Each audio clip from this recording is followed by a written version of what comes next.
4 দিনের রাষ্ট্রীয় সফরে চীনে পৌঁছেছেন অন্তর্বর্তী সরকারের প্রধান উপদেষ্টা ডক্টর মোহাম্মদ ইউনূস। দুপুর 1টায় চায়না সাউদার্নের বিশেষ ফ্লাইটে শাহজালাল আন্তর্জাতিক বিমানবন্দর থেকে চীনের উদ্দেশ্যে রওনা হন প্রধান উপদেষ্টা। বাংলাদেশ সময় বিকেল 4:15টায় দেশটির হাইনান প্রদেশে পৌঁছান তিনি। আগামীকাল প্রধান উপদেষ্টা হাইনান প্রদেশে অনুষ্ঠেয় 2025 সালের দ্য বোরো ফোরাম ফর এশিয়ার বার্ষিক সম্মেলনে অংশগ্রহণ করবেন।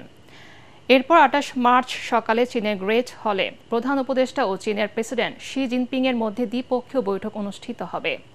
বৈঠকে বাংলাদেশ ও চীনের মধ্যে কৌশলগত বিভিন্ন দ্বিপক্ষীয় ইস্যু, বাণিজ্য ও বিনিয়োগ বৃদ্ধি, কৃষি অবকাঠামো, নবায়নযোগ্য জ্বালানি খাতে সহায়তা এবং রোহিঙ্গা সমস্যার সমাধান সহ দুই দেশের পারস্পরিক স্বার্থ সংশ্লিষ্ট বিভিন্ন ইস্যুতে আলোচনা হতে পারে। এই সফরে কোনো চুক্তি সই হচ্ছে না, তবে কয়েকটি সমঝোতা স্মারক সই হতে পারে। 29 মার্চ ঢাকায় ফেরার কথা রয়েছে প্রধান উপদেষ্টার। এই সফরে বাংলাদেশ ও চীনের মধ্যে দ্বিপক্ষীয় সহযোগিতা আরও জোরদার হবে বলে আশা করছে সরকার।